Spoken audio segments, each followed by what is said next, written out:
إخوة الإسلام، من سنن رسول الله صلى الله عليه وسلم في تربية أمته، ومن سننه صلى الله عليه وسلم في تعليمهم دينهم، أنه صلى الله عليه وسلم كان دائما يبث الأمل وينشر الخير في نفوسهم، لأن القنوط مثبط عن العمل، ولأن اليأس يجعل الأمة ترجع القهقرى. فهذا خباب بن الأرت رضي الله عنه يأتي نبينا محمدا صلى الله عليه وسلم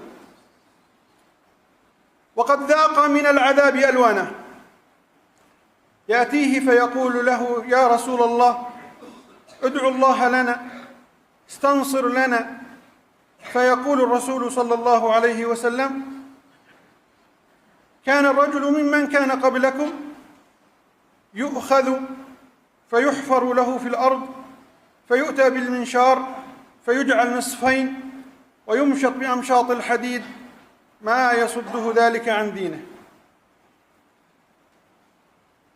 يربيه على الصبر وعلى الاحتمال، ثم يبشره صلى الله عليه وسلم: والله ليتمن هذا الأمر حتى يسير الراكب من صنعاء إلى حضرموت لا يخاف إلا الله أو الذئب على غنمه ولكنكم تستعجلون. الصحابة يعذبون، يشكون إلى الرسول صلى الله عليه وسلم أن يدعو الله لهم بأن ينصرهم ويثبتهم ويمكنهم ويستخلفهم. الرسول صلى الله عليه وسلم لا يستعجل بالدعاء، بل يريد أن يصنع منهم جيلا يتحمل الابتلاء ليكون مستعدا للتمكين. لأن الإمام الشافعي رحمه الله لما سئل أيهما خير للرجل المسلم، للأمة المسلمة، أن تمكن أم تبتلى؟